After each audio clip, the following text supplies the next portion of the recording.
data set එකක් ගන්න අපිට තියෙනවා. අපි මේක table එකක් වඩපත් කරගන්න පුළුවන් මෙන්න මෙහෙම select කරා. අපිට ඕන මෙන්න මෙහෙම වැඩක් කරන්න පුළුවන්. එක තැනකින් data table එක තැනකින් සිත් දාලා control plus A කරොත් ඔයාලා ඒක select වෙනවා. හරි. ඊට පස්සේ insert කරා ඒක ඊට පස්සේ table දැම්මා. අපිට my table has headers ඕනේ order id date reason කියන්නේ headers නේ. එහෙම ඕනේ නැත්නම් අපිට ඒක අයින් කරන්න පුළුවන්. so ඒක අපිට ඕන දැන් මේ වගේ තමයි table. අපි මේක table එක අපිට ඕනේ එක විදියට ඩිසයින් කරගන්න පුළුවන්. හරිද? දැන් මගේ එහෙම කරගන්න පුළුවන්. මෙතන එකේ colors දාලා එහෙම කරගන්න පුළුවන්. so අපි මෙතන මුලින්ම ඉගෙන ගමු මෙතනදී pivot table. ඔයගොල්ලෝ දැක්කා මේ තියෙන pivot table. මොකද්ද මේ pivot table කියන්නේ කියලා යන්න.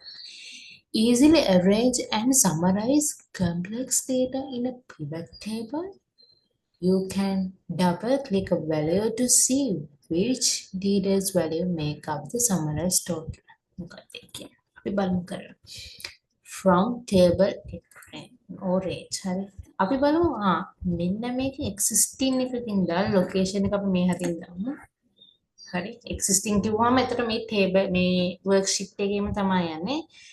අපි new worksheet එක ගියොත් sheet 2 කියලා වෙනම යනවා. හරි. මේක මෙයා මොකද අපිට ලේසි හින්දා අපි ඊළඟ පාර new worksheet එකට ගිහලා බලමු. මේ වගේ තමයි pivot table එකේ එන්නේ දැක්කනේ.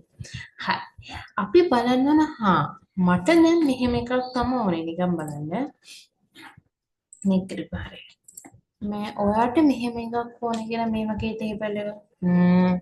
අපි හිතමු region එක අනුව මෙහෙම දැන් region තියෙනවානේ. north west east south ඕන තියෙනවා. ඊට පස්සේ මේක ඉස්සරහින් total sale ඒකට අදාළ total sale ඔක්කොම එකතු කරලා මෙතන total එක ඉන්න ඕනේ කියලා. මේ වගේ ගත්තම මට ඕනේ. එතකොට ඔයා කරන්න ඕනේ හරි.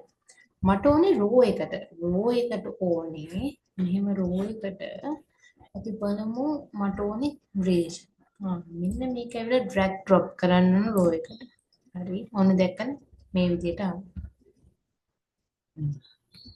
ඊළඟට අපිට කැටලගෙන අපි බලමු. so ඊළඟ total sale මෙන්න මේක මම දානවා මෙන්න මෙතනට. බලමු බලන්න. මෙයා හරි නේද? අපිට ඕන වැඩේ වෙලා නේද? මේක අපි දැස්සමු. මේ table එක ගන්නවා මේ අර හැඩේ වෙනස් වෙලා තියෙනවා. okay. සරලවම දැන් මේ බලන්න. මට ඕන එක හැදුණා. අපිට තව මේක එක දෙක කරන්න පුළුවන්ද? ඔව්. අපිට පුළුවන් මේක අපි කැටගරි එකක් කියක්. ඔන්න කැටගරි එකට දාමු අපි කොළ. බලන්න. එතකොට ඉලෙක්ට්‍රොනික්ස් වලට මෙච්චරයි ෆර්නිචර්ස් වලට මෙච්චරයි මම යන්නේ. හරි. දැන් අපිට ඕන නම් මේක ෆිල්ටර් කරගන්න පුළුවන්. කොහොමද ෆිල්ටර් කරගන්නේ අපි නිකන් බලමු. අපි ෆිල්ටර් කරගමු. okay. sales person නෑ. අපි ඊට පස්සේ product එක අනුව all. දැන් අපිට ඕන ඔය හිතන්න ඔයාට ඕනේ නැහැ. මට ඕනේ මෙතන ස්මාර්ට්ෆෝන් විතරයි. okay. බලන්න ස්මාර්ට්ෆෝන් ගත්තේ ඒක ඉලෙක්ට්‍රොනික්ස් කියලා කොහොමද ගන්න? අපිට ෆිල්ටරේට් කරගන්න පුළුවන්. දැන් ඒක ඉගෙන ගන්න ඕනේ නැහැ. okay. බලන්න දැක්කනේ අපිට මෙතන ෆිල්ටරේට් එකක් කරන්න ඕන නම් මෙතන මේකට දැම්මා. මේ පැත්තට row ප්‍රමාණයන් තියෙන විතර region එකට දැම්මා. column මේකට දැම්මා. මේකට දැම්මා and value එක ගත්තා.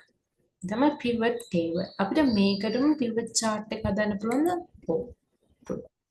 කොහොමද හදන්නේ? මෙන්න මේකේ pivot chart. මේකේ තියෙනවා. අපි ඉලෙක්ට්‍රොනික්ස් මෙච්චර ප්‍රමාණයක් ඊළඟට ෆර්නිචර්ස් and station. මේකෙනුත් අපිට එඩිට් කරගන්න පුළුවන්ද? කොහොමද දැන් අපි ප්‍රොඩක්ට් එක එඩිට් කරගන්න අපිට ඕනේ ස්මාර්ට්ෆෝන් විතරයි. ඕකේ. ඒකෙත් වෙනස් වෙනවා මේකෙත් වෙනස් වෙනවා. ඒක තමයි pivot table එක මාර වටිනවා. ඇයි අපිට දැන් අර ටේබල් එකක් බලලා එන සංකීර්ණයිනේ අපි ඒක පොඩි වගුවකට දාගන්න. එක ටෝටල් එක ගන්න ඕනේ. එහෙනම් අපිට pivot table එකකට ගිහින් හදාගන්න පුළුවන්. ඒක සමරයිසින් මෙතඩ් එක. හරි. දැන් බලන්න මේකේ pivot table එකේ කියන්නේ use pivot charts to graphically summarize data and explore complicated data. Okay. දැන් මම මෙතන මෙහෙම එකක් උගන්වනවා.